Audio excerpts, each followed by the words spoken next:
Bienvenue sur Paris Podcast. Bonjour à toutes et à tous, et bienvenue dans ce tout nouvel épisode de Paris Podcast, votre rendez-vous incontournable pour apprendre le français de manière naturelle, fluide et vraiment joyeuse, parce qu'apprendre une langue ne devrait jamais être une punition, mais plutôt une aventure passionnante, où chaque jour on découvre des trésors. Et aujourd'hui, je suis particulièrement ravi parce que je ne suis pas seul. J'ai avec moi mon acolyte préféré, Lucas, qui est un apprenant comme vous, qui fait des erreurs, qui rit de ses propres fautes et qui pose toutes les questions que vous n'osez pas poser. Alors Lucas, dis-moi, tu es prêt à nous donner toute ton énergie et à nous embarquer dans ce grand bain du français parlé? Mais Emma, tu sais très bien que je suis toujours partant pour ce genre de défi, même si je dois avouer que j'ai encore un petit trac chaque fois que je parle devant le micro, parce que j'ai peur de ne pas trouver mes mots, de faire des phrases trop courtes ou trop mal construites, mais en même temps je me dis que c'est exactement pour ça que je suis là, pour montrer à tous les auditeurs que c'est pas grave de tâtonner, de chercher ces expressions, de faire des pauses, parce que le plus important, c'est pas la perfection, c'est le mouvement, c'est l'envie de communiquer et de partager des émotions. Et aujourd'hui, j'ai vraiment cette envie brûlante de parler, de raconter des histoires et de progresser avec vous tous. Et c'est exactement cet état d'esprit que j'adore chez toi, Lucas. Parce que tu n'as pas peur de montrer tes faiblesses, et au contraire, tu les transformes en force, en moments d'apprentissage authentiques, et c'est ce qui rend notre podcast si spécial, si humain, si proche de ce que vivent réellement nos auditeurs dans leur quotidien, quand ils sont dans le métro, quand ils sont au supermarché, quand ils doivent commander un café, ou quand ils veulent juste discuter avec un collègue. Et justement, aujourd'hui, j'aimerais qu'on parte d'une situation hyper concrète, une situation que tout le monde connaît, la première interaction de la journée, celle qui se passe le matin quand on croise quelqu'un. Alors dis-moi, Lucas, quand tu te réveilles le matin et que tu croises ton voisin dans l'escalier, qu'est-ce que tu lui dis, avec une phrase un peu longue et chaleureuse? Alors, Emma, pour être tout à fait honnête, au début, je me contentais d'un petit bonjour timide en baissant les yeux, parce que j'avais peur de mal prononcer ou de pas savoir quoi dire après. Mais depuis que j'ai commencé à t'écouter et à pratiquer avec toi, j'ai complètement changé ma façon de faire. Et maintenant, je lui dis avec un grand sourire, bonjour Monsieur Dupont, j'espère que vous avez passé une excellente nuit et que vous êtes en pleine forme pour cette nouvelle journée qui s'annonce, parce que moi je dois vous avouer que j'ai un peu de mal à me réveiller ce matin, mais le café va vite me remettre d'aplomb. Just promise. Et voilà une phrase magnifique, Lucas. Parce que tu ne t'es pas arrêté à un simple bonjour, tu as ajouté une touche personnelle en parlant de ta nuit et de ton café, tu as créé un lien, une petite complicité avec ton voisin, et c'est exactement comme ça qu'on construit des relations dans la vie réelle, en donnant un peu de soi, en partageant un petit fragment de son quotidien, et je suis sûr que M. Dupont apprécie énormément cette attention. Parce que dans notre société moderne, on a tellement tendance à se croiser sans se voir, à se parler sans se dire vraiment les choses, alors que 2 minutes de conversation chaleureuse peuvent changer toute la dynamique d'une journée. Et si on continue sur cette lancée, imaginons que tu arrives à la boulangerie et que la boulangère te demande ce que tu veux. Qu'est-ce que tu lui réponds? Avec une phrase complète et polie. Alors là, Emma, c'est un exercice que j'ai beaucoup pratiqué parce que j'adore le pain frais et les viennoiseries. Et je peux te dire que maintenant, je ne me contente plus de dire une baguette, s'il vous plaît, non. Je prends mon temps, je regarde les étagères, je respire l'odeur du pain chaud et je lui dis « Bonjour madame, je suis ravie de vous revoir. J'espère que vous allez bien. Alors aujourd'hui, je vais vous prendre une belle baguette tradition, bien croustillante, parce que j'ai invité des amis à déjeuner et je veux les impressionner avec du bon pain. Et tant que j'y suis, je vais aussi me faire plaisir avec un pain au chocolat et un croissant bien beurré, parce que c'est mon petit rituel du samedi matin. » C'est absolument parfait, Lucas. Et tu vois comme la phrase est devenue naturelle, vivante, presque poétique, parce que tu as décrit tes sensations, tes intentions, tes petites habitudes. Et c'est exactement ce qui fait la différence entre un français scolaire et un français vivant. Un français qu'on a envie d'écouter et de répéter. Et justement, parlons de répétition, parce que c'est le cœur de notre méthode, le shadowing. Cette technique qui consiste à écouter et à répéter immédiatement, comme si tu étais l'ombre de la personne qui parle. Et je voudrais que tu m'expliques, Lucas, comment tu vis cette méthode? Est-ce que tu la trouves difficile? Est-ce que tu sens que ça te fait progresser vraiment? Écoute Emma, je vais être complètement transparent avec toi et avec tous nos auditeurs. Au début, la méthode du shadowing m'a paru vraiment étrange, voire un peu ridicule, parce que j'avais l'impression de répéter comme un perroquet sans comprendre vraiment ce que je disais.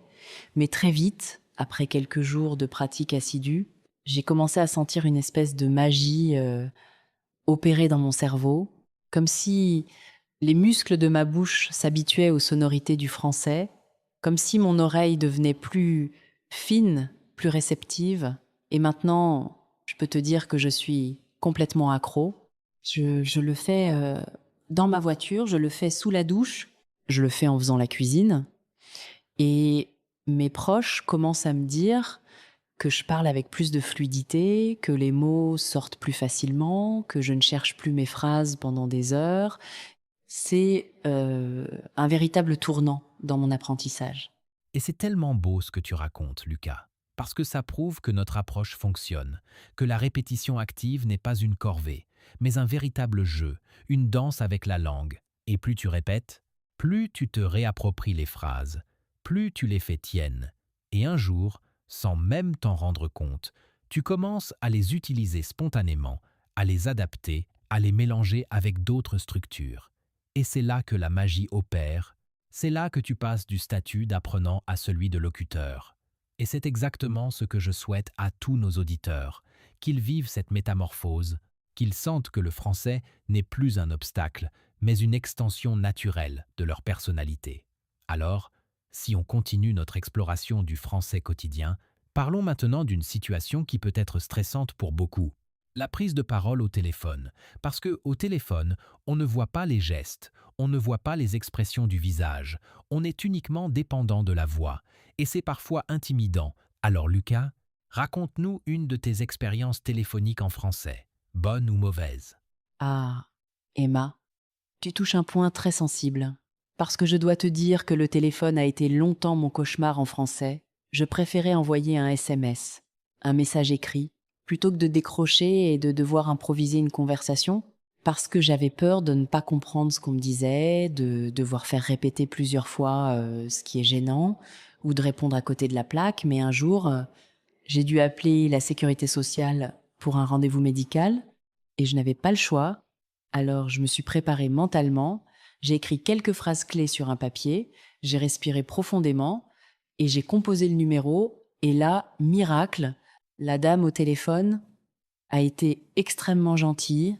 Elle parlait clairement, pas trop vite, et j'ai réussi à expliquer ma situation en disant Bonjour madame, je vous appelle pour prendre un rendez-vous avec mon médecin traitant parce que j'ai des douleurs persistantes au dos et j'aimerais avoir un avis médical rapide. Est-ce que vous pourriez me proposer une date dans les prochains jours, s'il vous plaît? Et voilà une expérience qui prouve que la préparation et la respiration sont des alliés précieuses. Et en plus, tu as utilisé des phrases très correctes, avec une formulation polie, une explication claire de ta situation, et une demande précise, et je suis sûr que la dame au téléphone a apprécié cette clarté, parce que souvent, les gens au téléphone sont pressés ou stressés, et quand un appelant s'exprime avec calme et précision, ça facilite tout le monde. Et si on parle de situations stressantes, parlons aussi de l'erreur, de la peur de se tromper, parce que c'est un frein énorme pour beaucoup d'apprenants. Alors dis-moi, Lucas, comment tu gères tes erreurs en français? Est-ce que tu les acceptes facilement ou est-ce que tu les vis comme des échecs? Alors là, Emma, je vais être très honnête avec toi. J'ai longtemps vécu mes erreurs comme des échecs cuisants, des moments d'humiliation, surtout quand je me trompais sur un genre, quand je disais le porte au lieu de la porte, ou quand j'utilisais un mauvais temps et je voyais les gens rectifier ou sourire et je me sentais rougir. Mais avec le temps, avec beaucoup d'autocompassion et aussi avec ton aide, Emma, J'ai compris que l'erreur est une alliée parce que chaque erreur est une information précieuse sur ce que je dois travailler, sur une règle que j'ai pas encore intégrée, sur une nuance qui m'échappe, et maintenant je le vis comme un jeu. Un jeu où j'accumule les indices pour améliorer mon jeu, et quand on se trompe, on apprend, et on n'oublie jamais ce qu'on a appris par une erreur, c'est gravé dans le marbre. Alors aujourd'hui, je dis merci à mes erreurs, parce qu'elles m'ont construit, elles m'ont fait avancer. Je suis tellement fier de toi, Lucas, parce que tu viens de décrire exactement la philosophie que je prône ici, à Paris Podcast. L'erreur n'est pas une faute, c'est une étape, un tremplin, un cadeau, et si on arrive à changer notre regard sur l'erreur, on débloque une énergie folle. On ose parler plus, on ose prendre des risques. Et c'est en prenant des risques qu'on progresse vraiment. Alors, je te propose qu'on continue notre promenade linguistique en abordant un thème que tout le monde adore, les voyages, et plus précisément les voyages en France, parce que notre beau pays regorge de coins magnifiques, de paysages variés, de spécialités culinaires incroyables. Et c'est l'occasion parfaite pour enrichir notre vocabulaire et nos expressions. Alors Lucas, raconte-nous un voyage en France qui t'a marqué ou un voyage que tu rêves de faire. Oh Emma, tu ne peux pas imaginer comme j'ai envie de parler de ça, parce que j'ai eu la chance de passer 2 semaines en Bretagne l'été dernier, et ce fut une véritable révélation. Je suis tombée amoureux des paysages sauvages, des falaises abruptes, des plages de sable fin, et surtout, j'ai adoré l'ambiance des petits ports de pêche avec leurs maisons en pierre, leurs bateaux colorés, et bien sûr, leurs crêperies où l'on sert des galettes de sarrasin tellement savoureuses qu'on en oublie presque de prendre des photos. Et j'ai eu une conversation mémorable avec un pêcheur local sur le quai. Je lui ai dit « Bonjour monsieur, je suis vraiment fascinée par votre métier parce que vous devez affronter la météo capricieuse, vous levez avant le jour et malgré tout vous gardez le sourire. » Alors je me demandais si vous aviez un conseil pour un touriste comme moi qui veut vraiment découvrir l'âme de la Bretagne au-delà des sentiers battus. Et qu'est-ce que le pêcheur t'a répondu, Lucas? Parce que je suis sûr qu'il a dû te donner une perle de sagesse bretonne. Tu as tout à fait raison, Emma. Le pêcheur a souri, il a pris son temps, il a regardé la mer un instant, et il m'a dit avec son accent chantant « Mon garçon, la Bretagne ne se visite pas.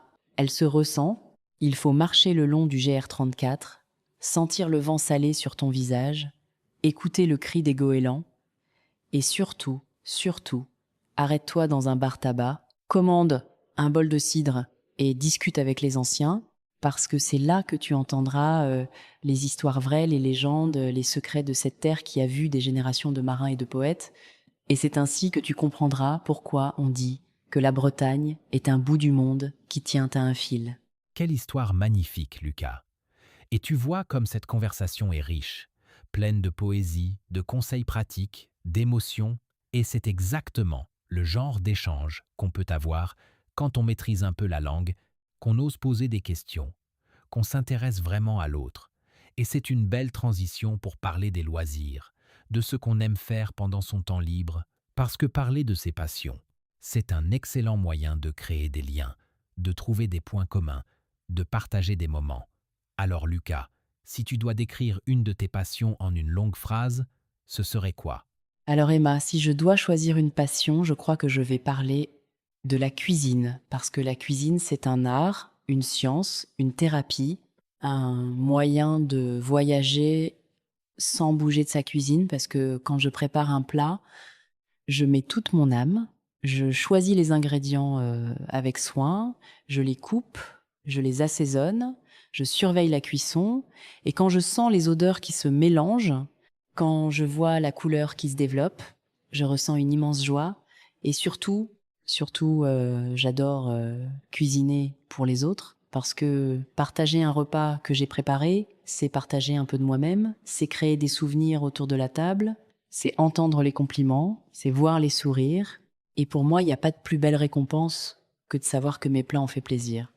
Alors si on me demande de résumer ma passion, je dirais que cuisiner, c'est aimer, tout simplement. C'est magnifique, Lucas. Et tu viens de faire une phrase qui est presque une déclaration d'amour. Et c'est exactement ce qu'on recherche. Une langue qui vibre, une langue qui touche, une langue qui transmet des émotions. Et plus tu pratiques, plus tu te rends compte que le français n'est pas seulement un outil de communication.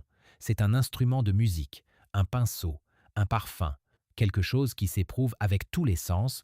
Et si on continue à explorer les domaines de la vie quotidienne, je pense qu'il est temps de parler d'un sujet qui fâche parfois, les petits soucis du quotidien, comme les retards, les oublis, les imprévus, parce que ça arrive à tout le monde, et savoir en parler en français, ça peut vraiment sauver la mise. Alors, Lucas, raconte-nous un petit désastre du quotidien que tu as géré en français. Ah Emma, tu ne peux pas savoir à quel point cette question me parle, parce qu'il m'est arrivé une aventure rocambolesque il y a quelques mois. J'avais rendez-vous avec un ami pour visiter une exposition de peinture, et je suis partie de chez moi avec 1 heure d'avance. Je me suis dit que j'aurais le temps de flâner, mais voilà, j'ai pris le mauvais bus. Je me suis retrouvée à l'autre bout de la ville, complètement perdue. Et mon téléphone avait plus de batterie, alors je suis entrée dans un petit café, j'ai commandé un jus de fruits pour avoir le droit de rester un peu, et j'ai demandé au barman, avec une voix un peu tremblante, «Excusez-moi, je suis vraiment désolée de vous déranger, mais je suis complètement paumée, je devais retrouver un ami, au musée d'art moderne, mais j'ai pris le mauvais bus et je ne sais pas où je suis. Est-ce que vous pourriez me donner, un itinéraire simple pour y arriver à pied ou me conseiller un autre bus? Je vous en serais, extrêmement reconnaissant». Alors là, Lucas, je suis vraiment impressionné par ta capacité à garder ton calme et à formuler une demande aussi claire dans une situation de stress, et je suis sûr que le barman a été très serviable, parce que les Français aiment qu'on soit poli, même quand on est désespéré, et c'est une leçon importante. Même dans l'adversité, garder la politesse et l'humour, ça désarme les gens, ça les rend solidaires, et au final, tu es peu, être arrivé en retard, mais tu as appris une nouvelle route. Tu as découvert un café sympa, et tu as une belle anecdote à raconter. Et c'est ça, la vie. Une succession d'imprévus qui deviennent des souvenirs. Et si on parle d'imprévus, parlons de ceux qui sont positifs, comme les bonnes nouvelles, les annonces heureuses. Comment annoncer une bonne nouvelle en français, avec style et émotion? Alors Emma, annoncer une bonne nouvelle, c'est un vrai plaisir, et si j'avais une bonne nouvelle à partager, par exemple que j'ai enfin eu, mon diplôme de français, je dirais à mes proches, en les réunissant autour d'une table: «J'ai une grande nouvelle à vous annoncer. Après des mois de travail acharné, de révisions tardives, de doutes et de persévérance, j'ai finalement réussi mon examen de français avec mention, et je ne pourrais pas être plus heureux. Non seulement je suis fier de moi, mais je suis surtout reconnaissant envers tous ceux qui m'ont soutenu, qui m'ont encouragé, qui m'ont dit que j'y arriverais. Et cette réussite, je la partage avec vous, parce que vous avez fait partie de cette aventure. Et maintenant, je me sens prêt à relever de nouveaux défis, peut-être même à passer le niveau supérieur. Alors qui est partant pour trinquer avec moi à ce nouveau chapitre de ma vie?» C'est tellement émouvant, Lucas. Et tu vois comme les phrases longues, quand elles sont chargées d'émotions, portent beaucoup plus de sens. Elles ne sont pas juste des mots, elles sont des moments, des partages, des célébrations. Et c'est exactement ça, le pouvoir de la parole. Et ce pouvoir, on peut le mettre au service de nos apprentissages, de nos relations, de nos rêves. Et si je te demandais de donner un conseil à quelqu'un qui débute en français et qui se décourage, qu'est-ce que tu lui dirais, en une longue phrase, avec toute ton expérience?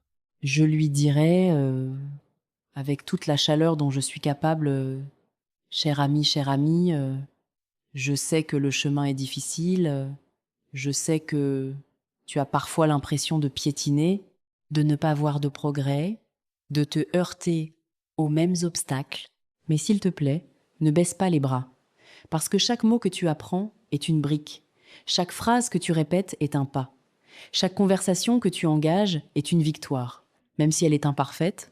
Et surtout, n'oublie jamais que la langue que tu apprends, c'est une porte ouverte sur des milliards de personnes, sur des cultures millénaires, sur des œuvres d'art, sur des chansons, sur des amours. Alors respire, souris et avance. Avance comme on danse, pas à pas. Et un jour, sans même t'en rendre compte, tu te réveilleras en rêvant en français. Et ce jour-là, tu sauras que tout cet effort était plus que rentable. Alors continue, je crois en toi, nous croyons en toi. Et Paris Podcast est là pour t'accompagner à chaque étape de ce merveilleux voyage. Lucas, je crois que tu viens de faire le plus beau discours de cet épisode, et je suis sûr que tous nos auditeurs sont en train d'applaudir devant leur écran, parce que ce que tu as dit vient du cœur, et c'est tellement vrai, et pour continuer à les accompagner, j'aimerais qu'on aborde maintenant des thèmes plus avancés, comme l'expression de l'opinion, la nuance, le débat, parce que quand on maîtrise les bases, on veut aller plus loin. On veut discuter, argumenter, convaincre, et c'est un excellent exercice pour le niveau B2. Alors Lucas, choisis un sujet simple, par exemple la nourriture, et donne-moi une opinion argumentée en plusieurs phrases longues. Alors Emma, je vais prendre un sujet qui me tient à cœur, la question de la nourriture locale versus la nourriture importée. Et je vais te dire ce que j'en pense avec des arguments. Personnellement, je pense que privilégier les produits locaux est essentiel, non seulement pour soutenir les agriculteurs de notre région et maintenir une économie vivante et diversifiée, mais aussi pour des raisons écologiques évidentes, parce que réduire le transport des aliments, c'est réduire notre empreinte carbone, et c'est un geste concret pour la planète. Et en plus, j'ai remarqué que les produits locaux sont souvent bien plus savoureux, ils ont ce goût authentique, cette fraîcheur qu'on ne trouve pas dans les fruits ou légumes qui ont voyagé des milliers de kilomètres.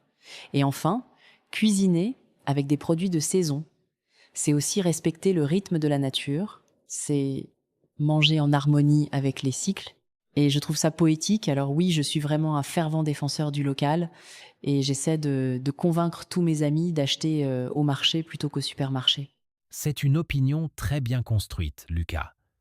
Tu as présenté des arguments écologiques, économiques, gustatifs et même poétiques, et tu as utilisé des mots de liaison comme non seulement, parce que, et en plus, et enfin, qui donnent une structure solide à ton discours, c'est exactement ce qu'on attend d'un locuteur de niveau B2, la capacité à organiser ses idées, à les enchaîner logiquement, à les nuancer, et si je te demande maintenant d'exprimer un désaccord avec quelqu'un, par exemple avec un ami qui adore les fast-foods et qui ne jure que par les hamburgers, comment réagirais-tu en restant poli et constructif? Alors, si j'ai un ami passionné de fast-food, je lui dirais avec un sourire bienveillant et un ton amical, écoute, je comprends tout à fait ton enthousiasme pour les hamburgers parce que c'est rapide, c'est pratique et c'est souvent très savoureux. Et je vais pas te mentir, j'aime aussi en manger de temps en temps, mais je dois quand même te dire que, à mon avis, la cuisine traditionnelle, celle qui prend du temps, celle qui mijote, celle qui sent bon dans toute la maison, offre une expérience incomparable, une richesse de saveurs, une profondeur que les plats industriels ne peuvent pas égaler. Et je pense qu'on peut tout à fait concilier les deux. C'est dire se faire plaisir avec un bon burger de temps en temps, tout en redécouvrant les plaisirs d'un bon pot-au-feu ou d'une blanquette de veau, parce que finalement, la variété, c'est ce qui rend la vie gourmande et passionnante. C'est une réponse magnifique, Lucas. Parce que tu as reconnu les goûts de ton ami, tu as montré que tu les comprends et tu as apporté ton point de vue sans le juger, sans le critiquer, avec une ouverture et une tolérance, qui sont les marques d'une grande maturité. Et c'est aussi cela, l'apprentissage d'une langue. Apprendre à naviguer dans les différences, à exprimer des nuances, à respecter les opinions des autres, tout en affirmant les siennes. Et je trouve que tu as fait preuve d'une grande habileté rhétorique, ce qui est très encourageant pour la suite de ton parcours. Et si on continue sur le thème des échanges sociaux, parlons de l'art de la conversation légère, le fameux small talk français, parce qu'en France, on aime bien parler de la pluie et du beau temps, mais il y a des codes, des sujets à éviter, des façons de faire. Alors, Lucas, comment tu engages une conversation légère avec une personne que tu rencontres pour la première fois, sans tomber dans des questions trop personnelles? Alors Emma, pour entamer une conversation légère, j'ai appris à utiliser l'environnement comme prétexte. Par exemple, si je suis à une soirée, je vais regarder la décoration ou la musique ou le buffet et je vais dire à la personne à côté de moi, dis-moi, j'adore l'ambiance de cette soirée, La lumière est très chaleureuse et la musique est parfaitement choisie. Est-ce que tu connais le DJ ou c'est un hasard heureux? Ou bien, si je suis dans un parc, je peux faire un commentaire sur le temps. Quel temps magnifique aujourd'hui. Je n'osais pas espérer un soleil aussi généreux en cette saison. Ça donne vraiment envie de rester dehors toute la journée. Et toi, tu es un habitué de ce parc ou tu le découvres aussi? Et j'ai remarqué que ces questions ouvertes, qui ne sont pas intrusives, qui portent sur le moment présent, sont très bien accueillies parce qu'elles ne mettent personne en difficulté et elles laissent la porte ouverte à une réponse aussi courte ou aussi longue que la personne le souhaite. Et c'est une excellente stratégie, Lucas. Parce que le small talk, ce n'est pas du temps perdu, c'est du temps de connexion. C'est une manière de sonder l'autre, de créer un terrain d'entente, de voir si on a des affinités. Et en France, on apprécie quelqu'un qui sait manier la conversation légère avec aisance, sans brusquer, sans forcer. Et on apprécie aussi quelqu'un qui sait poser des questions sur les goûts personnels, comme les livres, les films, les voyages, parce que ça permet d'aller un peu plus loin sans être trop intime. Alors, si on parlait de cinéma, qu'est-ce que tu dirais pour recommander un film que tu as adoré à un collègue? Alors, si je veux recommander un film à un collègue, je vais choisir un film qui m'a profondément marqué, par exemple un drame psychologique français, et je vais lui dire, tu sais, j'ai vu un film l'autre soir qui m'a vraiment retourné. Il s'appelle Les choses qu'on dit, les choses qu'on fait. Et c'est une histoire d'amour très subtile, très délicate, qui se passe sur plusieurs années, avec des dialogues magnifiques et des acteurs incroyables. Ce qui m'a frappé, c'est la manière dont le réalisateur filme les non-dits, les silences, les regards. Et je pense que si tu aimes les films qui font réfléchir, qui ne donnent pas toutes les réponses, mais qui laissent planer un mystère, celui-ci va te plaire énormément. Et en plus, c'est une excellente occasion d'entendre du français parler de manière naturelle, avec des accents, des tics de langage, des hésitations, ce qui est super pour l'apprentissage. C'est une recommandation très engageante, Lucas, parce que tu n'as pas juste donné le titre. Tu as donné des raisons, des émotions, des qualités cinématographiques, et tu as même glissé un argument pédagogique, ce qui est très malin, et je suis sûr que ton collègue va avoir envie de le voir. Et si ton collègue te demande d'ailleurs un avis sur un film qu'il a vu et que, malheureusement, tu ne l'as pas aimé, comment tu vas lui dire poliment que tu n'as pas accroché, sans le blesser?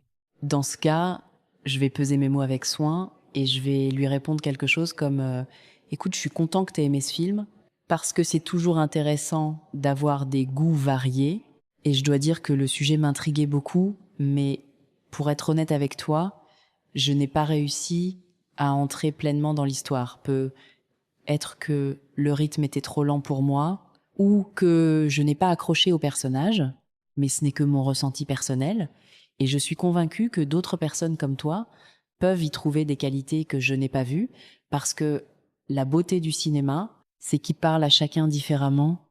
Et il n'y a pas de bon ou de mauvais goût, il y a juste des sensibilités différentes. C'est une réponse d'une diplomatie parfaite, Lucas, parce que tu n'as pas nié ses goûts, tu as partagé ton expérience personnelle en restant humble et ouvert, et tu as même valorisé le fait que chacun ait des sensibilités différentes, ce qui est un signe de grande intelligence sociale.